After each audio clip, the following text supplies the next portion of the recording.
Oh, there's this far down.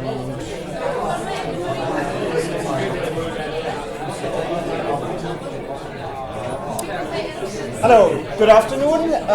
Today we start through with looking a little bit at our tools. And I wanted to set a little bit the picture with project governance. And that has a very specific reason, because we have a lot of governance gone wrong at the moment, very visible in the media. And I hope it will link to your experience of your surrounding environment, maybe. Okay, so I have again my reading suggestion. I've broken this down basically into governance and planning. I want this way to clarify a few elements before we then go from planning into control. And then we have a refined look afterwards into communication, information sharing systems, and knowledge management. And that kind of gives us the basic tools for project management that we will have for now. And then we look a little bit at the outset of further tools that have proven to be very useful in particular industries. So then we may be a little bit more industry specific, while this has a very general touch, a conceptual touch as well. Yeah? So we have to make sense if those tools work as well in your environment. So this is something that we want to try out in the seminar. Yeah? Yeah, as you can see, Ralf Müller is the main author. It's unfortunately not me. Yeah, so I wish I would have written those. By the way, the project governance Surrey books that we have in the library was his MSc dissertation. Yeah, this is what you are doing. Yeah, it was very well written. I should add at that point. Yeah, and I should admit as well that he's a professor and has a PhD. So there may be something in having written a lot before, but that's an entire different story. Okay, so objective is really, what is the purpose of project governance? And we look as well a little bit where governance comes from, what the idea is. How do we actually implement it? This is very important to me because you would think that after 2,000 years of the study, so you can go really back easily, over 2,000 years actually if you want, to study the topic, and it's fascinating. We still fail on a substantial level to actually achieve real governance. So, last but not least, what value does it bring, and how do we actually prove it that governance is important or may bring the benefits that we are after? Okay, so let's get started. What does go wrong with project governance? Actually, have you heard recently in the news any events where you thought like, oh, this is failed governance? Was there such a thing? Take examples. And anybody? For me, I think it was the Kids Club. Kids Club? Yeah, the one in London. And Okay. their questions and answers around So what went wrong with the Kids Club? Give us some context, please. Yeah. So, but basically, it's a huge charity, and they received a lot of funds from the ministry. And what they looked at, they cited a lot of issues around what was happening in the project and its actual outcomes compared to what it said its outcomes would be. And it's been flagged up a few times, but I've still managed to get lots of money from the government, excessive amounts of money that hadn't really gone into what was happening and why things hadn't been adjusted, because there were recommendations but they hadn't been acted upon. Yeah. And so now they're in a bit of a hole. Financial government has been questioned. Yeah. You have already pinpointed a few, but I think even as a general governance example, this case is a wonderful one. So we had a charity that received money from the government, probably delegated via Her Majesty's Treasury normally, allocated via ministry, and they subscribed to perform certain goals that they were delivering. And after a review of how the project had been done, it turned out they hadn't achieved actually the goals. And in the meantime, they had been successful in getting even more money to keep running, to still not achieve the goals. Yeah. So here governance is a question of accountability to what has been agreed, yeah, and what has been done, yeah. And maybe the transparency as well is a big question for you, yeah. Why did it go wrong? Yeah, where's the decision trail, yeah, and why were they actually justified that way, yeah.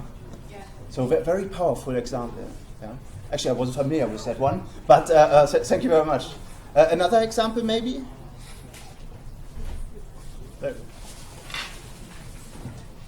Quick one, maybe? No. Quick ones are the hard ones, I guess.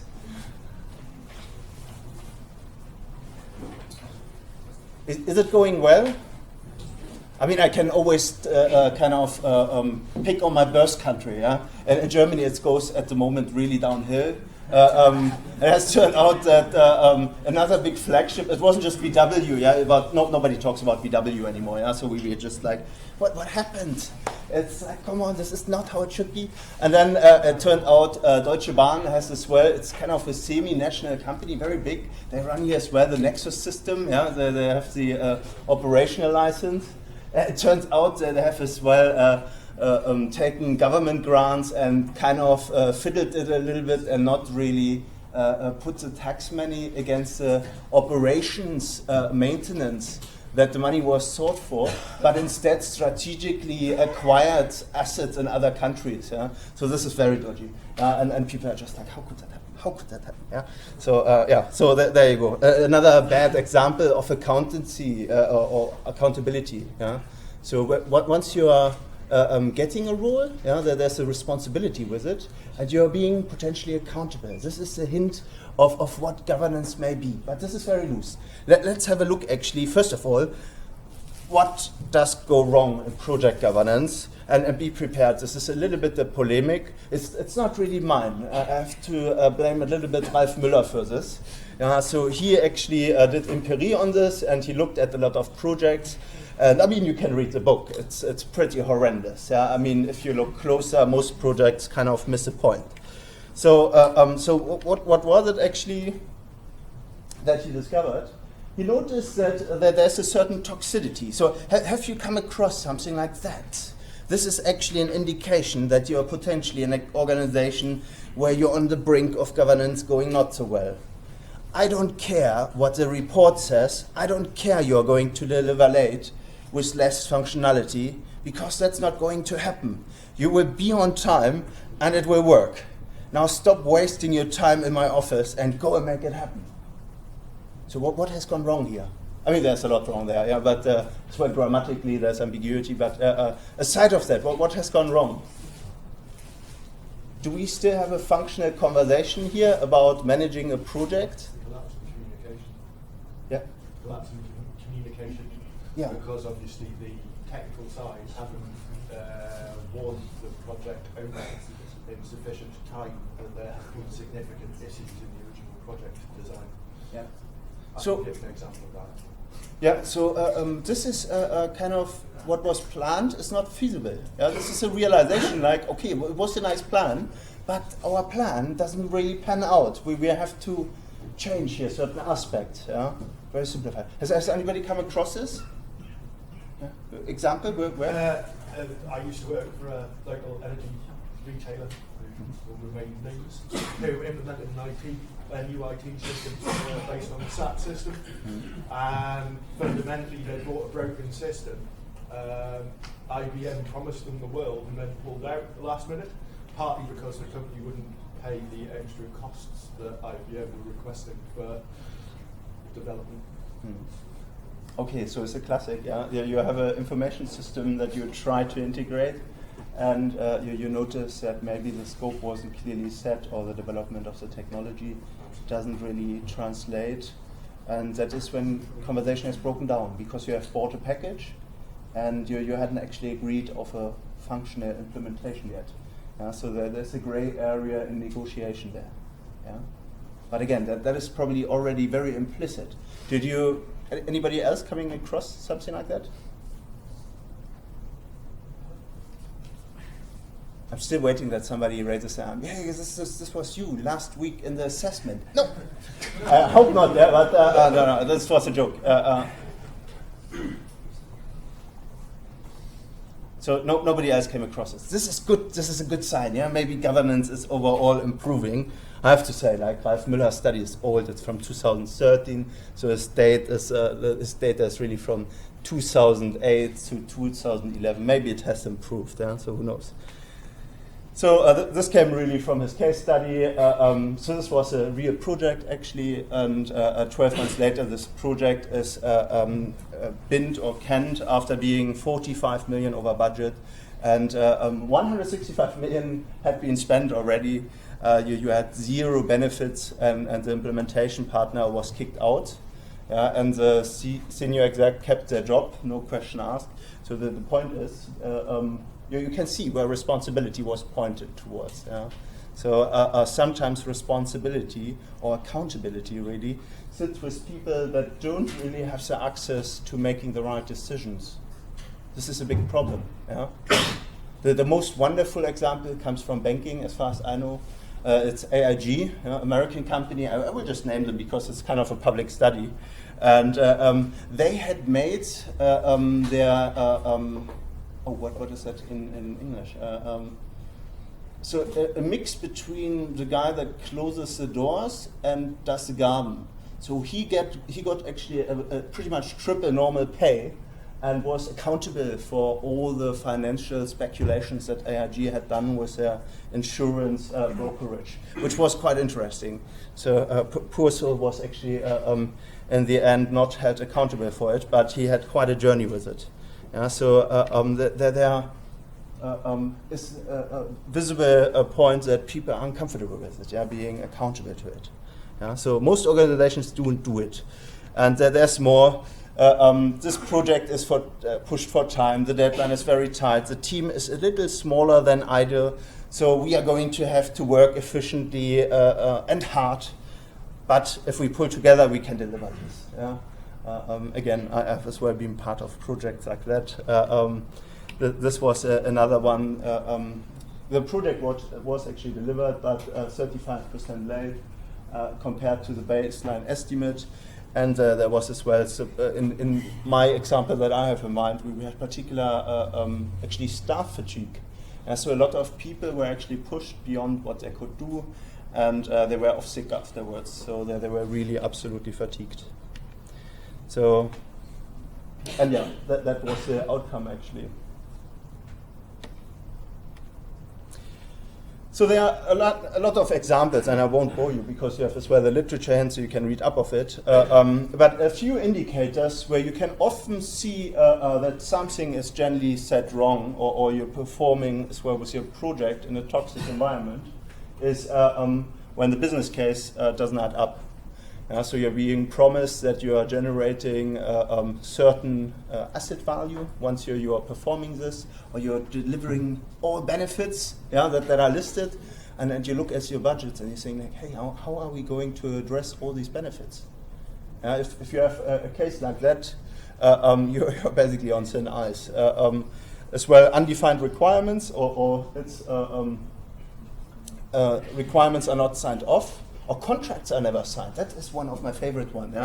So, particular in oil and gas, we do that occasionally. We don't sign the contracts till the project is really finished, and then okay, we can sign now. It's fine. And so there is a lot of wonderful dynamics as well in research and development. We have said a lot. With patents. Who owns the patent? If you work together with a company, does the company own the patent or the university? The university, we want to publish it and make it freely available to the public. Does the company want that? So it's an interesting one. Then as well, poor management around the stage boundaries. So not being held accountable at different stages. Have we actually achieved what we set out to do? Technically unfeasible projects, a large change program, an organization that doesn't know how to change. So, if you bring change agency in, because nobody understands what they're changing towards, or they don't see what they're doing in the future, they have a big problem. Often this is very good. So often they recruit project managers to manage the change. So this is good. But a warning sign, I would start asking the question why a lot as a project manager. Why are we changing? Why do we do it this way? And the Japanese trick to this is asking 7 times why. This doesn't translate into UK context, so be careful. After 3 whys, normally people get upset. Yeah, so try 3 whys. You normally come already to the root of the problem. So don't be persistent. Yeah, so be aware that there's cultural difference. And in Germany, the 7 whys works, for example. Yeah, and they as well stay with you and ask why back at the 8th and 9th time. So that can be extended as well. But be aware. Yeah, there's a cultural element as well, or patience maybe. I don't know. Yeah. And then doing too many projects, but start another one. So this is a classic one as well. Yeah, so you have a good track record in how you're managing projects, but suddenly there's a belief that you can manage 5 more projects than you already had, yeah, which constrains you as well. And of course, it doesn't allow you to contribute the same attention to each project. Yeah. Yeah. No match to organizational strategic direction. Incapable delivery team. This is an interesting one because by definition most teams will start kind of semi-capable and then figure out how to do it. That is often in unique challenges kind of the game that we are playing. But there's as well an indicator if there is not the right learning culture or problem-solving culture. Yeah? And then no cohesion or understanding on benefits expected, or huge risk not mitigated or understood prior to project kickoff. That is another favorite one. And this happens quite often. Just to have a current example, the Chinese and French joint venture on nuclear power plants, for example, and they already, so maybe I shouldn't be too pessimistic. So in Poland, they have already built a Chinese nuclear power plant that went kind of sideways. So sometimes your risk and understanding of how to mitigate doesn't actually translate from one cultural context into another. Yeah. And I'm pretty sure that we will have that joyful experience as well here in the UK to see this actually unfolding. So very, very good for us as project managers to study, what to avoid. So yeah, there are the classic project failures. What comes to down to governance are the ones in red. So lack of clear link, we read it already. I've already shoot through it. But notice the more important one sit kind of within our role of the organization. Yeah, how are we set up?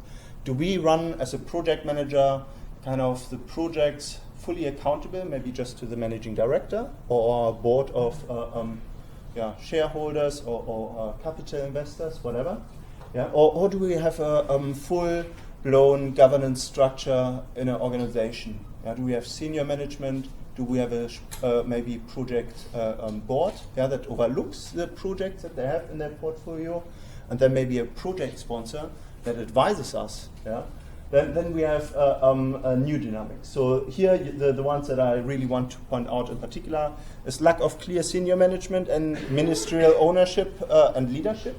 Yeah, so this can be as simple as just one person. That can be, if you make it a little bit more adventurous, multiple layers. Yeah, so you have maybe an individual that kind of reports to a board. And committees often have a wonderful cyclical nature. They meet once a month or something like that, depending on what organizations you participate in. Yeah, so there are dynamics there. And with this comes as well lack of effective engagement of stakeholders, lack of understanding of contact of supply industry and senior levels within the organization.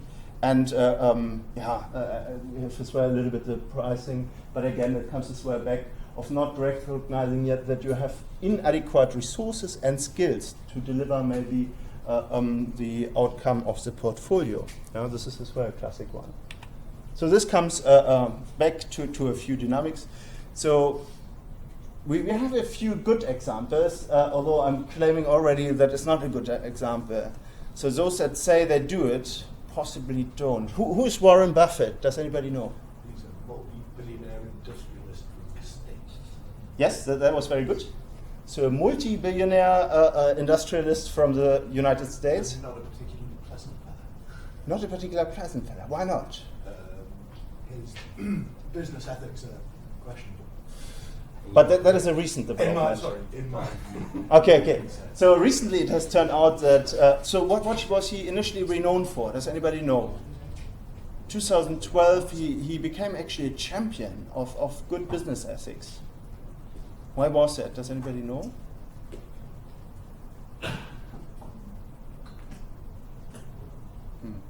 Okay, does anybody know hedge funds? Okay, so we have like wonderful organizations that kind of focus on investing sensibly capital. Some people shake already their head, but sensibly, well, with some sense, criteria that they have predefined, and basically invest that into the stock market, into companies and portfolios of companies that they feel is worthwhile investing. And he kind of came up with like an ethical spin to running a portfolio like that. Yeah, and he was actually kind of renowned for that, won as well a prize on that. And then people actually started, of course, unfortunately you attract a lot of attention. You know, people at academia, they have a lot of time. We start studying then the portfolio, and then 2 years later that came out, wasn't that ethical actually. So there were a lot of issues. So too much speculation on food, artificial rising of food prices in countries, not so cool. So okay. So those that say they do it, don't. This was a very sobering observation, and this is normally a very dangerous sentence to read, but we are going to follow strict methodology here. This is often as well, you can't really pre-subscribe that. Yeah, so this is an important thing to notice. Governance is something that has to respond to or be responsible to an outer world. Yeah, so and we come to that definition in a second. So again, we are going to do it my way. It's normally another good sign that it's going wrong. Or I'd like your buy-in on this. Normally, it's in reality, I want someone else to blame when this thing goes bombs or not so well. Yeah, and then we want you to be the executive champion on this project. Actually, I've just noticed this is what I'm doing at the moment for the technology strategy for my university. I should really read up on this. This is what I'm in for. I want to be able to blame you for my mistakes. Yeah, so it's actually true. I have no decision right on which softwares we are adopting. So, but okay, there you go. Yeah, so it's actually true as well at university level. Yeah. Okay, there is a large issue at stake, or larger issue is at stake. I've made up my mind, so don't bother me with the facts here. So the point is, those are kind of classical quotes that you're confronted to make something not transparent. Yeah, it's very difficult to understand what the motive is, why we are trying to achieve this project. Yeah, I hope that makes a little bit sense. Okay. So there's a further health warning. If you come now from university and you say like, hey, I have one improvement recommendation for our organization. How about we improve proper project governance? Be aware that most organizations are not ready yet to accept proper project governance, and we haven't even spoken about what that is. Yeah. So,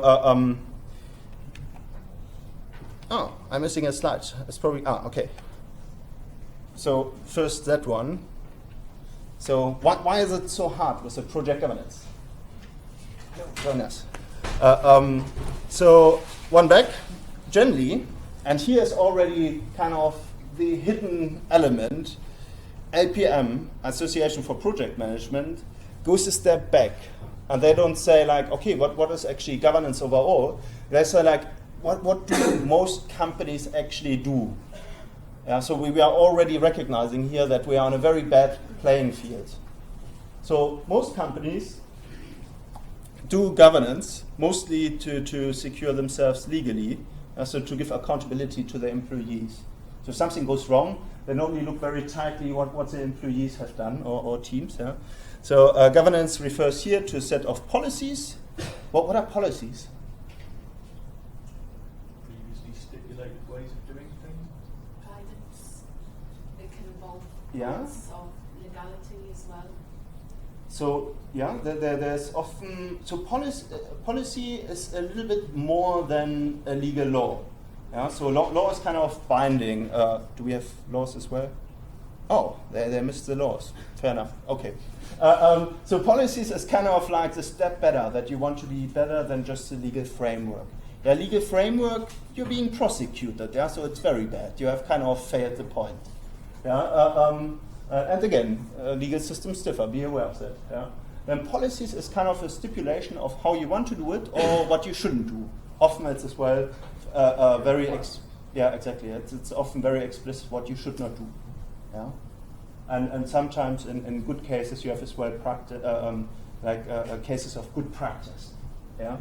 Then we have the regulations. This goes a step further. That is nearly already legal. So where do regulations sit? What regulations do we have? Some concrete examples? Yeah, health and safety, for example. Yeah, so this is a legal framework. Environment, everything is contaminated the area, so the regulations throughout the job and situation. Yeah. So we often have industrial or industry-specific regulations, but we have as well kind of greater regulations that are often binding for countries, or if you want to be seen to do good practice, there are as well kind of agreements across the world that kind of bind in there. Yeah, so often charities that set those. Then we have as well functions, the processes, procedures. And then it breaks down to the responsibilities. So this is maybe who holds responsibility for that. And with this comes as well great power. Yeah, it's a reverse. Is it Spider-Man? I think Spider-Man. Spider-Man's dad said that to him. Yeah, with great power comes great responsibility or something like that. So it's of course the reverse. It's implicit here. Yeah. And they say that define the establishment, management, and control of projects, programs, and portfolios. So this is the new definition of governance for APM. And this is the old version. So this is more or less what general governance looks like with the roles and where the interconnections sit. So you have kind of, now this is kind of a slight American, actually this comes from the Ministry of Defense in the UK, but the terminology is very American, particular with vision and mission. But so at chief executive officer level, you kind of have the vision and mission. Yeah. Could you please like switch Oh, you want to sit in the darkness? Okay. I have just on and out, so this is it. Is that good? But okay. Here we have some. Okay. So is that a little bit better? I mean, I'll talk you through it. I don't expect you to read it all. Yeah. So you have the module as well, and so this was the initial idea. So you see the roles.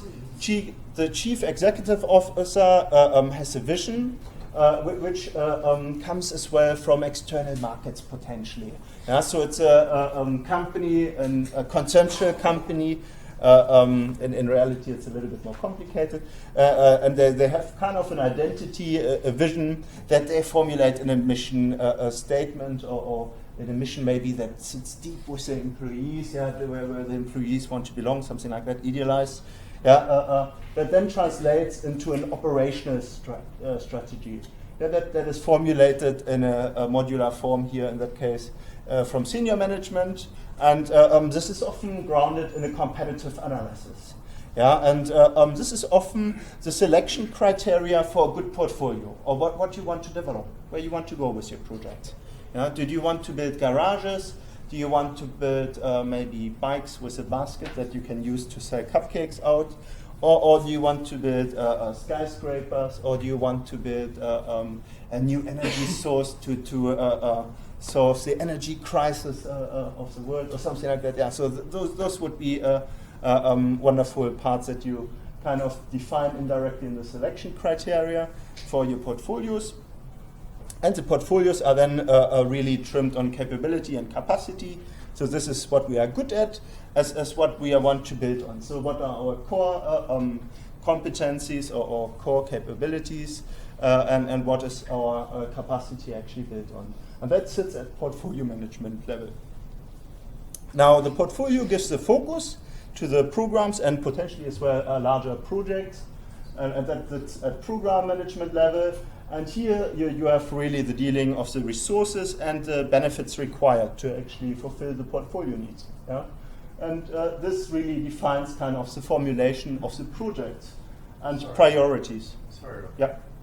would that be like a requirement for allocation of funds and stuff? Because if you have some sort of guidance or control over that, if somebody hasn't delivered what they were supposed to do, you should have some sort of control of you, the project manager, of whether the funds should be released. So how is the relationship of the different roles to each other?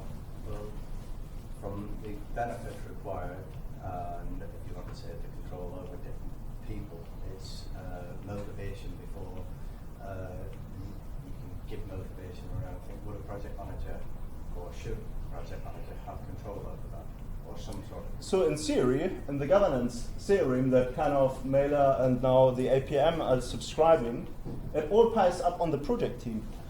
Yeah. So even from the chief executive, it translates down into a conglomerate that the project team, with accountability to the project managers, delivers. And the project manager is responsible for the program manager, and they all kind of provide steering mechanism, hopefully communication mechanisms that make sense, and coordination mechanisms to actually achieve it, so that you are on target with all of the above. Yeah? And respectively, it feeds up again. So we were just at projects and priorities, and then you come to the project strategy and project requirements, which then translates into plans and priorities for the project task or work packages for your team. So in this idealized governance structure, you have that actually sitting with a project team. Yeah? As they are the people performing. Because that gives governance, that doesn't accountability, gives governance and responsibility. Yes, but we have already noticed a certain dilemma. We have here multiple layers, yeah, and if we don't, this is just complicated. We have made it very complicated. We have a lot of people involved here, yeah, by that point, and we have a lot of criteria that we have to look at the right time to make it contextual.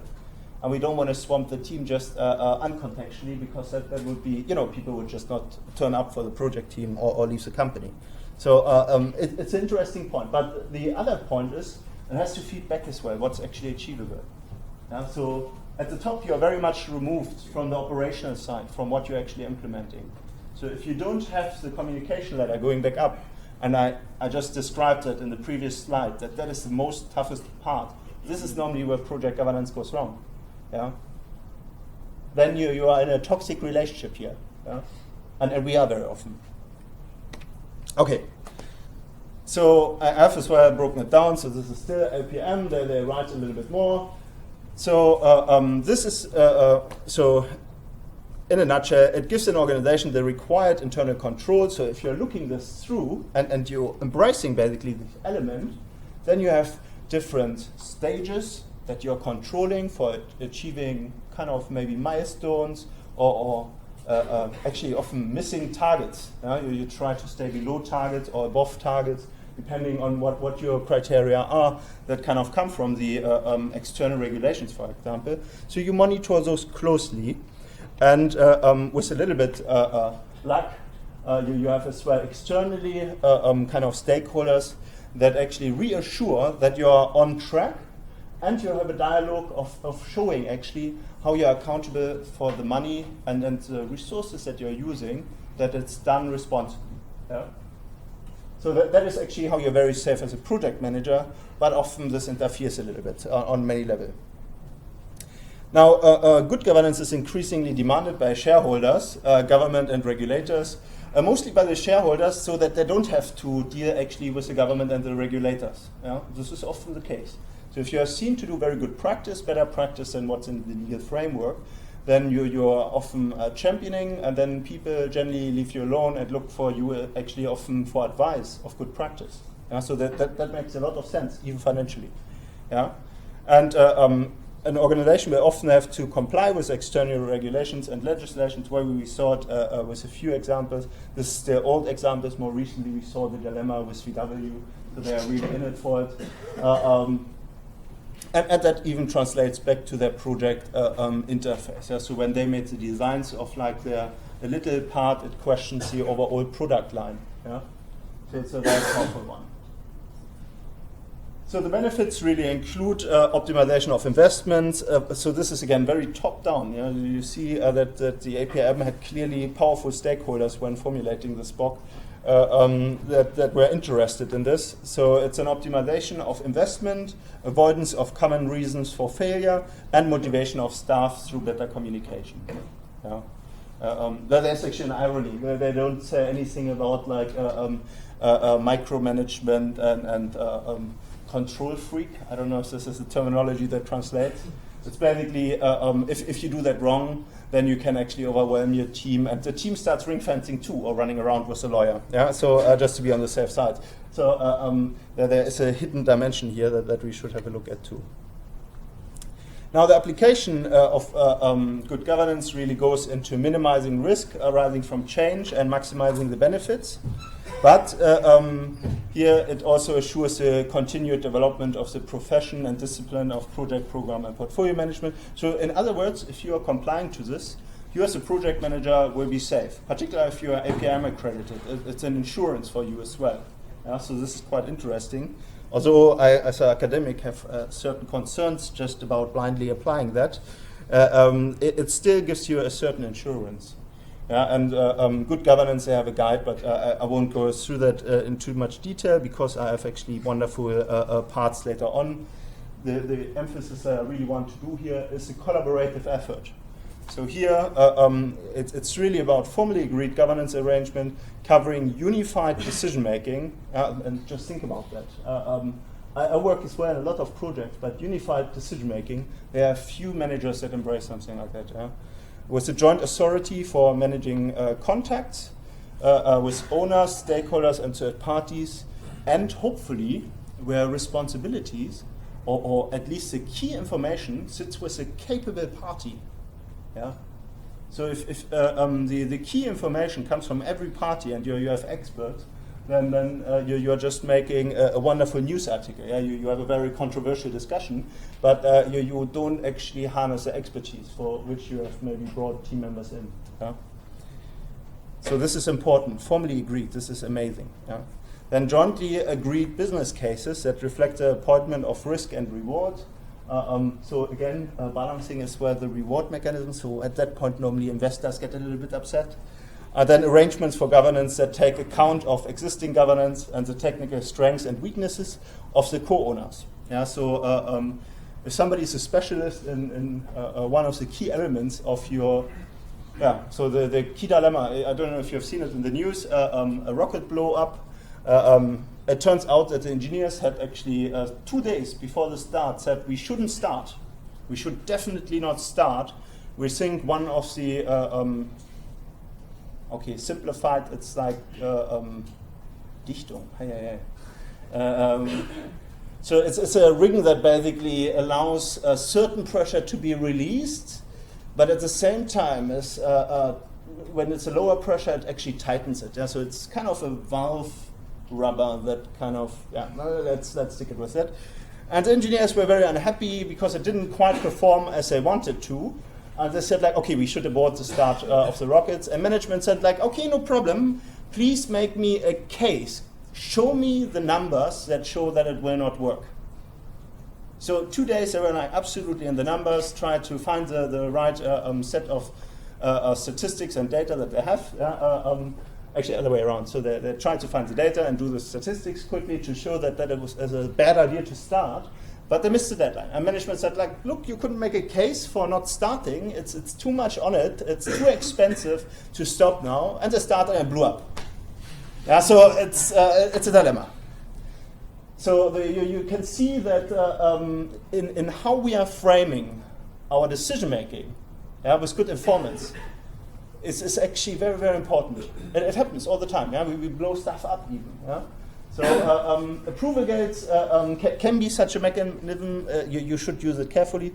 Approval gates that gives the owners the opportunity to re-evaluate their participation, and agreed procedures for reporting, independent reviews, and dispute resolution. So it's very important that you actually go externally, or you have parties that are not directly involved in the project. Even the APM, I say even they could agree on it. Yeah. There are as well a few buts with this. Virtually all topics within the body of knowledge contributes towards good governance. However, the key areas are where P3M P3 management. Yeah, so this is project, program, and portfolio management. The methodologies that deliver the projects, programs, and portfolios. Knowledge management, very important. Actually, we have an extra lecture on that. So the organization's ability to capture, develop, and improve its capability to deliver, and recognizing as well who has maybe worked on it in the past. Yeah, so it's even recognizing individuals maybe. And who did I talk? What was this session? So a classic example is wonderful. Well, I say wonderful submarines. So submarines may not be wonderful in all cases, but wonderful submarines built in Callao. There's a particular harbor, and it's the sediment banks basically move with the tides, and it's fascinating that they have one guy that is a local kind of captain that kind of ships basically those submarines out in particular tides. Yeah? So they need a high tide or spring tide is particularly good just before the water is going out again. Yeah, and that is when that guy kind of curves like weirdly through the harbor. And I've kind of monitored and mapped it, but then they have been kind of touchy about it to publish it because they fear it's maybe compromising kind of the safety as well in case it's a strategic asset. Yeah? So they didn't want to publish that. But the irony is that this guy is retiring this year. And now everybody's like, ooh, well, we have actually nobody in the training or apprentice that could do this from now on. Yeah? So that's another funny part of knowledge management. So we come to that actually. Yeah. Then life cycle, the structure underpinning the delivery. Yeah. So often in our project we have as well limited liability, which is a counterintuitive. I don't want to say. It's not a trap, but it has potential issues. So the structure underpinning our delivery is often quite interesting. And often as project manager, we tend to say as well, like, okay, we can be responsible what happens in the project, but afterwards, if we are not operating it, I don't want to be responsible for it. Yeah? So this is often a general feeling. But we should think about responsibilities that we actually hold with our delivery. Yeah? With this comes as well kind of the maturity, developing or increasing levels of capability, sponsorship, link between the P3 and strategic management or business as usual potentially, yeah. And then support, the support of environment, and that provides the P3 managers with consistency of practice. So you understand as well the environment that you're performing in, and maybe as well contextual factors that add on that. Okay, so that was it. You complied to this, then fully insured in the UK at least. Yeah? So even if something blows up and you had the right processes, then actually if something blows up, it's probably the engineer's fault, to be honest. Yeah, but the point is, those are the governance structures that the Association for Project Management provides, and if you go for a full professional charter, you will see that you're actually insured. No? So this is very good for us. Yeah, so less irony there. So and similar is as well true for PMI. There are other frameworks that provide the same. Yeah. Now to govern. So what is the actual governance overall? So we had that already. There's a lot to it, and what's worse is depending. And this is just this is actually pretty UK centric. I've just realized. Okay, but the point is, even in the UK, we cannot agree on what governance is in the principle. So this is a big problem. Depending on which organization you are, you have different processes, and some make sense, some are overlapping, some are basically just to secure that the organization says, like, okay, it's not our responsibility. So there are different intentions behind it. I think one that really resonated with me is, okay, wait, I'll give you a simple answer. The most simple answer is, if you have really done the job of trying to agree as a team and project manager with a potential user, with core stakeholders that are directly impacted, and I mean here really by the means of directly impacted, with your kind of client or project sponsor, an agreed delivery, and what the benefits may look like. If you have achieved that, and you're pretty much there. And if you then arrive at a dialogue of really moving on, So if resources are badly calculated, you go back and look, are you still after this delivery? This is what we are trying to achieve. The resources that we actually had are not sufficient. We need more resources. This is potentially the more cost, or you have to find more resources. Yeah? If that is the form you arrive at, then you're very close to very good governance. Yeah? But that is a dialogue that you have to arrive at. Yeah? Kind of accountable and transparent decision making with reason while you are making the decisions. Yeah? Normally we have mechanisms like issue log, change log, that we try to embrace for things like that, but it's not always working that way. Now, governance of project go a little bit in the intersection of the organization. Oh, I think this was too many pictures. So this is the sphere of the organization, and I've written here corporate governance, and you can see the organization goes far beyond.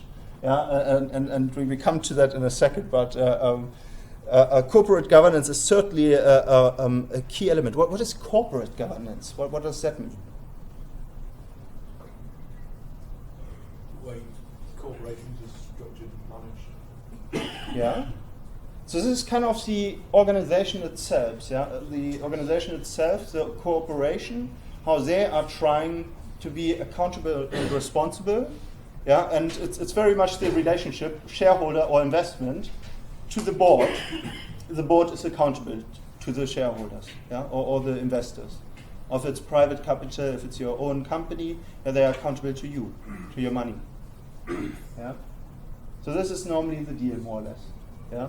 So corporate governance is there, and it has, of course, an overlap. And this is an interesting part. There's a small overlap, and I've seen a lot of projects that have no overlap, literally, yeah? With our project management. So they are influencing us, and that is kind of where the governance project management sits. Now I have a better model where we can actually start talking about it. Oh, the error is too early. I should change the order. Okay, so we have our project management activities, and the whole point is we kind of report back at bespoke points, to the sponsor or project management board, committee, depending on what you have, or steering committee. There are wonderful words out there, or description for kind of committees or teams that kind of overlooks that. So basically, to the responsible people, you report what is going actually according to the portfolio direction. Oh yeah, project sponsor is what I put forward here. So you have the project sponsor, and you make sure that your project management activities kind of reflect effectiveness. Yeah, and in accordance, of course, for what you are aiming with your project, benefits-wise, and how this contributes to the portfolio. So this is not necessarily visible for the project manager. Yeah, how do you know what's going on in the portfolio as a project manager? Actually, we didn't have the portfolio talk yet, so I don't expect the textbook answer, but how do you think we as a project manager know what's going on in the portfolio? Is it part of the strategic plan? Yeah, yeah, could be, so part of the strategic plan. So what is a portfolio, simplified? Yeah? The bigger picture. Yeah, bigger. Okay, so if you have X and you take an egg as a project, yeah, simplified the metaphor as you don't put all your eggs in the same basket. And the metaphor is that if somebody sits on it, all the eggs are broken. Yeah, so you want to kind of distribute some in this basket, some in this basket. So if one basket falls down, only a few eggs are broken. You know, you still have eggs. You still can make omelette, I guess. Or actually, I haven't thought the metaphor that far. Normally, it's just about eggs in the basket and no breaking, yeah? But okay, so the point is, that is as well a little bit the interaction that we have. So we are kind of worried about our eggs. So the problem is we have to be in a conversation loop with the portfolio director or the board that advises us on that to actually see if we potentially have more resources, if we are according to plan, if our remit changes. So it's a regular review as well to show us what is actually available to us in the resources. Yeah? So interesting case that I'm working at the moment myself with, for example, Saudi Aramco. Yeah, they are tied to the oil price, as you may expect from an oil company. And at the moment, the oil price is actually rising again. Yeah, so that has given them a grander remit, and they start again more projects. Yeah? Before they had to strategically pick which projects they are pushing on with full resources and which ones they are slowing down to basically not come into financial constraints. Actually, they don't really come into financial constraints, but they do that so that they have a healthy distribution of employment, so they consider a lot of other factors in their portfolios. Yeah? So this can potentially be communicated to you either via the project sponsor, or you may actually report directly to them. And respectively, you have on one side the reporting, and on the other side the disclosure. So it's where the feedback that, hey, what you're doing is transparent, it's spot on, your decisions work, push on. Yeah, we are on track. So that is a little bit the idea behind it. Now, with the project governance itself, we often translate that we had that already. APM has as well the same, but I wanted to have a little bit peer-reviewed literature too, to actually give it a little bit of a more concise insight. So it's really concerned with creating the conditions for ordered rule and collective action, so that you have as well a baseline. And it's a set of management system, rules, protocols, relationships, and structures that provide a framework within the decisions can be reached for project development and implementation. So again, this overlaps extremely with the APM BOK definition, and then synonymous with good and transparent management of firms and institutions. So that is again Müller's conclusion, and we have to look at actually how we can achieve that as well. Well, what are our institutions as projects? What could an institution be? Or what does Ralf Müller mean by this? Institutions could be a government, you could be perhaps a university or a school or something that you're governing. Yeah. So institutions may be representative organizations of the public, yeah, that has a society interest in your project. Yeah. So, for example, that that I'm not building a car that can only drive over 80 miles per hour. Yeah, and actually this is first year, yeah, and then there's no chance for you to drive it anywhere in the UK. Yeah, so the automotive lobby would actually automotive lobby would be probably in favor of that, but the law would actually not allow me to put it on the street, yeah, because it wouldn't be roadworthy. Yeah, that was a terrible example, but it goes in that direction. Now, originally this comes more recently from Michel Foucault's work, and he has done a gynecology of power. Now, if you read that, you will look at milieus. I would recommend maybe traveling to Paris and going there for some time and just indulge wonderful food and reading this, because it's quite a read. And if you do, I would recommend as well Bourdieu. He talked about milieus. So 2001 publishes, and they really understood what governance is about. So here's how they defined it. So it's a little bit heavy. This is why I recommend a week of holidays with it.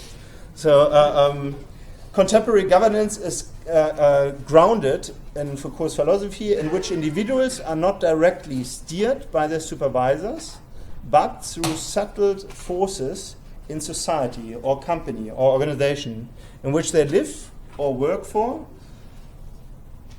So there's actually more.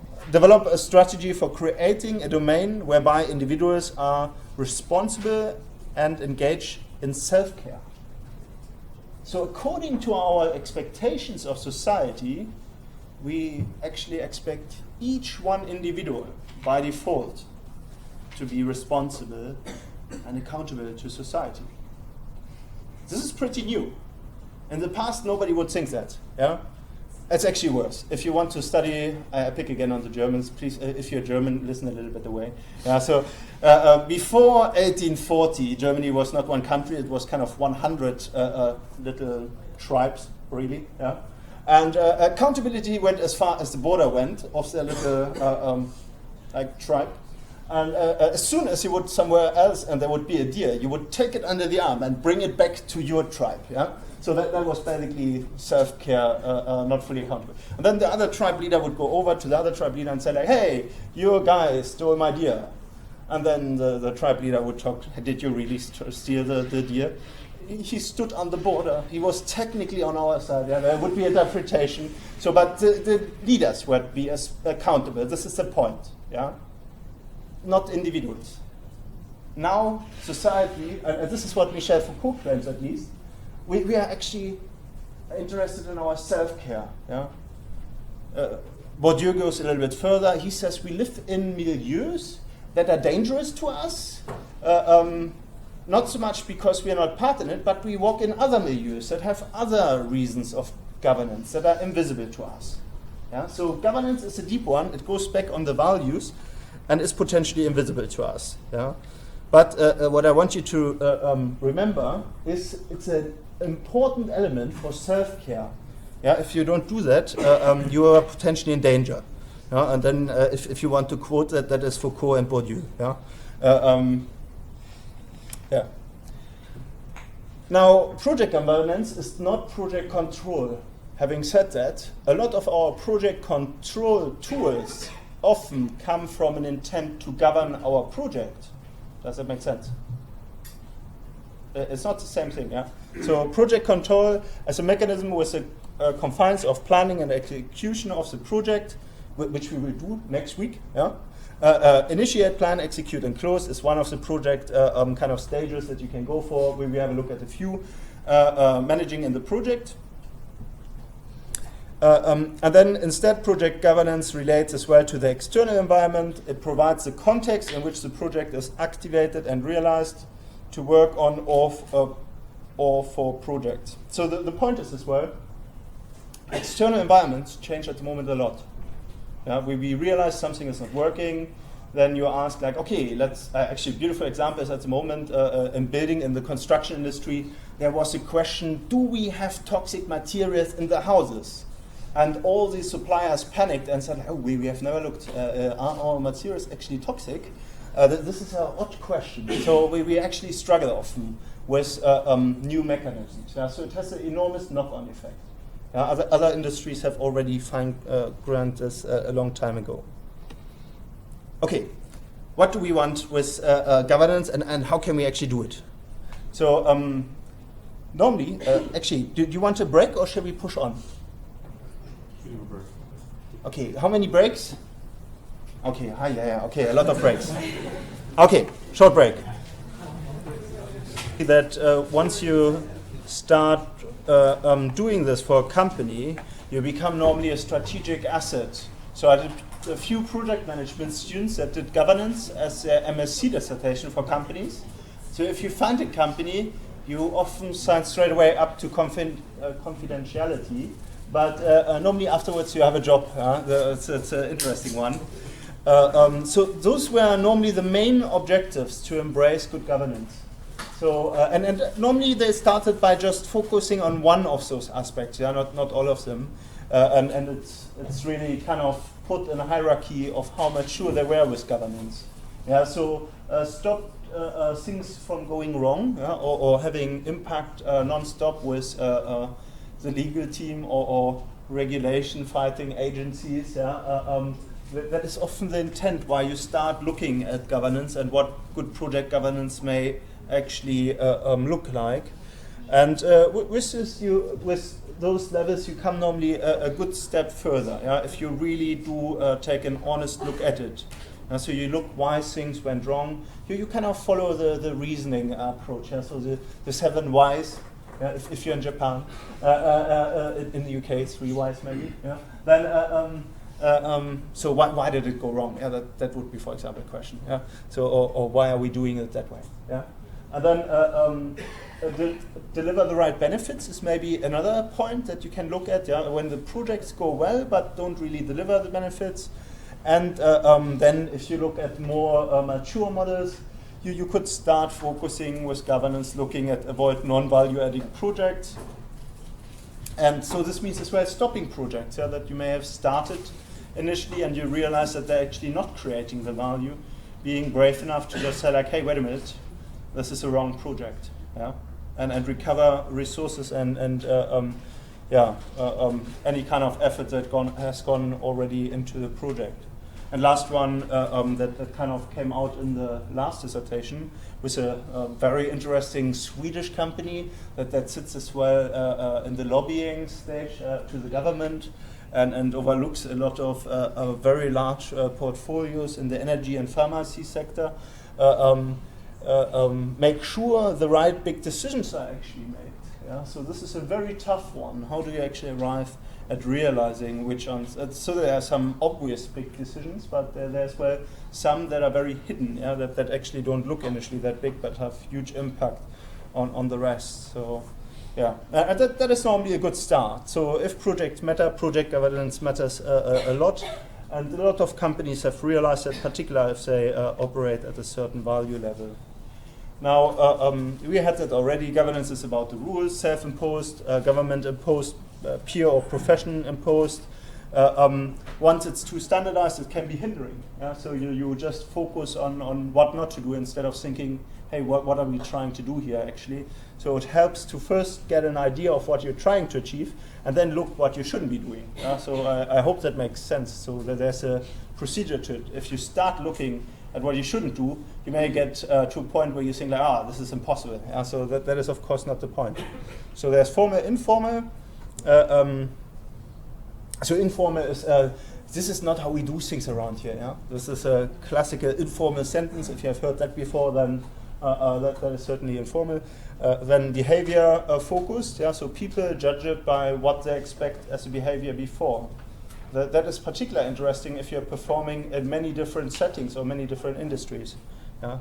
I did a seminar this week on Monday on leadership, and what became very visible is that the whole company employees, they expected leadership to look a certain way because they had pretty much one style of very authoritative leadership in the company for all the time, and they had now started promoting kind of coaching and mentoring type leaders. Well, they were really lost there. They were not taken serious. There were a lot of issues because they didn't actually see the behavior from the leader anymore. So there's a relationship, a cultivation as well. Yeah? Then ethics, of course. Yeah, what is perceived as ethics? Yeah, so somewhere between moral and what is legal. Yeah? And then rules of engagement. Yeah, so how do you actually do it? So. Roles in governance should be focusing on long-term view. Yeah, so not that as soon as the project is finished, you get the pay and fly out of the country. Yeah, this is normally a bad sign. That's kind of the counterproduct. Yeah, and you want to be pessimistic about it, or as I wrote here, negative about it. Yeah, so you want to really think about what in the darkest motives, what could happen. Yeah. And work out which 30% of what you are doing is wrong. So where is it actually going wrong? Where could we be better? Now, governance is rooted in aims and mission of business. We had that already at the beginning. The governance as well, direction, administration, control of companies as well. This is where it's embraced. Processes, customers. So this is regurging it. Who sits normally on governance boards? Well, traditionally, this is very oriented somehow senior, and that is actually very worrying because in the past, so governance has gone tougher actually more recently. So promoting kind of senior people that have been there a long time, although often logical and kind of intuitively right, potentially embraces like old ways of doing as legitimate, which can be actually hindering for governance to work. So if you start something new, success factors, particularly in the case studies that I had with MSc students that did the dissertation with me, keep it small. Keep it small, functional, senior. You want key decision makers that can decide if your project goes ahead or not, where you can have an honest conversation. Keep it senior. Sorry, I said that already. And very, very important. Don't make the mistake of doing something, a beautiful example of how not to do it, is actually having one of the senior stakeholders being an MP from the parliament that is interested in your project. Yeah, so this, if you're interested in that and want to see spectacular stakeholder communication and dilemmas and power struggles, at the moment infrastructure project down the road, Sunderland Bridge. Wonderful, yeah. So Sunderland Council is accountable to the government, but the local MP that is actually in the parliament, is sitting as a key advisor in the governance board. So there's all kinds of interests being misrepresented there, but and it has interesting dynamics, yeah, because it alludes that why is that? Why do you think this is so dangerous to have a project stakeholder in your project as a governor?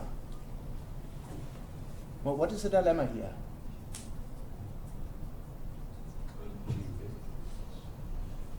Yeah. They can put in, they can have too much influence from their perspective, taking it away from the, what's the word I'm looking for? Independent, that's not the word we're looking for. Yeah. So Objectivity. they have an extreme bias towards your project. They have maybe even have an interest for the project to succeed, to cover stuff up, instead of being transparent about it and saying like, hey guys, this is going wrong.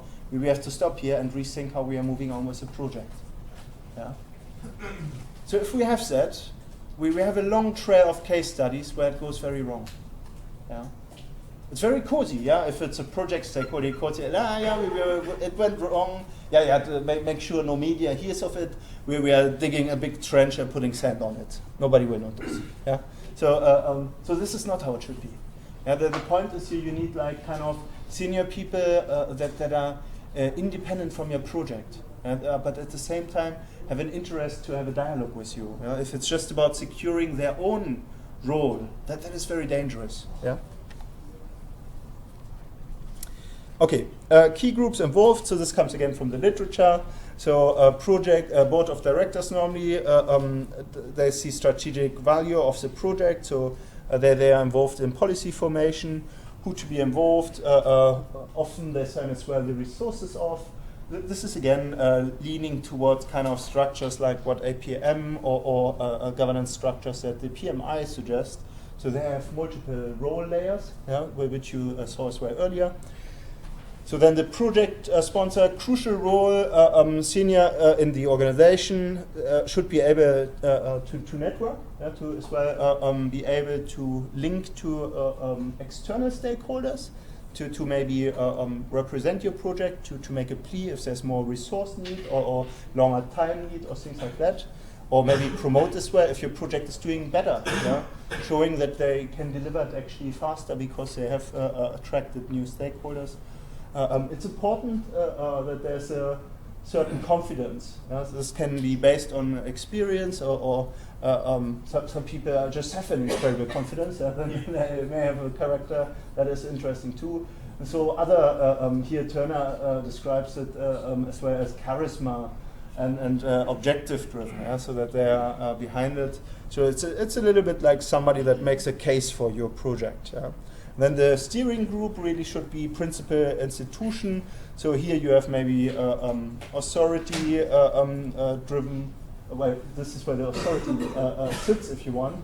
It's a linkage role between the sponsor, and the stakeholders and the project team in particular. And here, governance infrastructure is the key and the framework. This is where it's kind of home, if you want. Yeah? And stakeholders in this context were all those who have a stake in the project. You have heard that as well repeatedly, I think, with Michel. And here you focus as well on something to gain or lose through actions of the project. And as well narrowly staff and suppliers, wider communities and industry maybe as well interested in this. So in the UK we have actually representing bodies often for different industries that often act on behalf of the industry but often don't represent it completely, but that's an entire different story. Yeah, but there are organizations that represent that. Now for the implementation, if you want to do this, the key questions for you of a project manager that come repeatedly up are something like that. They may be different according to your context, but more or less this is the crux of it. Yeah, so we have done, actually this comes from Ralf Müller, But we find the same. We don't have a lot of change. To be honest, they either all read the same book at the moment when they implement it, or they really do have those as kind of key questions. So you will circulate around that. So what questions should you ask, and what answers should you expect that indicate you are arriving actually at a reasonable, transparent governance? Now, first of all, it's remember your objectives, why you're actually doing the project. Yeah? This is the basis of which you are starting off. It sounds very simple, but it's often not. So is this project benefit still worthwhile to achieve? This is what you want to ask. Then are we going to achieve it? Do we have confidence?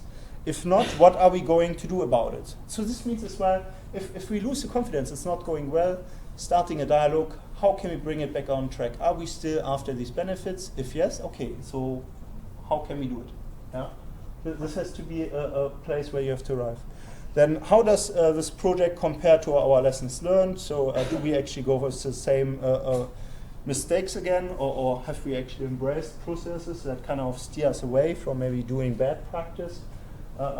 What's plan B? Do we have a plan B? Is it as well approved as plan B? What are we doing about the key risks? Do we mitigate them, manage them? Are we deciding that we're happy with the risks? Yeah. So it could be as well one. So those are kind of key questions that come back. And as you notice, we touch here already on a wide range of issues. Now with this, if you achieve that, there's the honesty. So if you achieve that, then you're very good. This means publish the decisions made and reason why. It's your security mechanisms. Yeah, and in large projects, often we do that because if we don't do this, there will be all our subcontractors, other project managers that potentially sue us. So it's as well a guarantee for having a certain safe way forward. Open these up to scrutiny. Yeah? So when you publish a decision, make it before the decision is actually taken, and ask if there are information that have been maybe missed. Yeah? Publish the data that informed the decision. Yeah? Make it a transparent exercise. This is data and information we had. This is why we are making this decision. Yeah? Now, there's a general literature review, industry specific. Here at this point, we don't go really too much into it, but you should really take some time to familiarize yourself maybe with the industry you're working in or that you're interested in. There's a lot of stuff out there. Yeah, I mean, they have as well analyzed it at different level of projects, strategically or as well organization-based. There are different theories undermining that have been used to kind of look at it, and it's worthwhile having a read through it. Now, if you read all of those, you will see that the most dominant model comes from Müller and Stavicki, who kind of came with a three-step model. So first one is quite descriptive. You don't trust anybody, so you train them. And then afterwards you get a signature that they understand what they have been trained on is what they should apply in their work environment. So so that is very basic. This is kind of step number one. This means what should you be doing at management, demand or external. Now a steering committee that holds basically the team and the project organization accountable to the training that they've received. So what is done, this comes often from economic pressures. You have kind of audits, reviews. Audits is terrible, review is good. Why is that? Because when you're reviewing, you're looking at mistakes and positives. The audit is just facts. Yeah. Yeah. Audits, you're just looking for compliance. You identify gaps where they may not comply, or you fail them. There are some audits that don't even allow for feedback. So reviews are targeted at showing, creating a feedback loop that you can actually learn, that you can progress. Yeah. Okay, second level or second step would be certification. So here you kind of learn it, you try to understand it as well. This leads often to project management office kind of embracing this. You have a governance framework that you adapt for different projects. You look what works, what doesn't work. you have a base for capturing as well what good governance may look like. Now this is when you come back to kind of the objectives that I talked before about at the beginning. Yeah, what can we actually do from governance? This is a starting point where you can really look at becoming better, and this has often a positive hook that allows you as well to be more profitable and or getting other projects that were before not biddable for you because they were actually too far away for you, maybe based on pre-qualification criteria. Yeah, with this you come to mentor programs. Yeah? Here we start engaging actually in a light form of a learning organization. And then the last one is advanced training and internal certification. So your organization embraces this, and internally you have found mechanisms to kind of look at good practice. Here we look at benchmarking. Yeah, what is good governance in projects? Is it actually embraced? And you benchmark it this way: what works well, what doesn't work well. And that is when you're embracing potentially maturity model. Yeah. Okay. So this is different ways of doing it. So in a summary, define objectives of governance. Set 1 or 2 things to focus on. Define the governance team. Keep it small. Keep it senior. That was kind of the hook. Have a list of questions. Now, those questions are a starting point. You can go in the literature. You will see they're a slightly different phrase, but it's more or less the same questions. Publish the decisions and the data to support them. Yeah, there's as well a spin of how you are. So if the data is suggesting that something is maybe the case or not the case, frame it as well in an ethical way, not just managerial, cost-driven way. Yeah, this was another example, yeah, where another rocket blew up. Yeah, and measure the value delivered. That is very important. Yeah, so be as well proud if you actually achieve that. This is actually quite difficult to do. It kind of fights a lot of human nature's potential hooks. Yeah, and if you do that, that is very impressive. Okay. Yeah, any questions so far? Okay, quite a theoretical run. We have a look a little bit at in the seminar at what our project plan may or our project file may look like, and what governance mechanisms we need for our project. Yeah. So that is not to say that you all have to arrive at this, yeah, at the transparent project, but have a look of what governance actually is in our project. Yeah. That is often a very self-aware making process. Okay, I see you in the seminars. Thank you very much.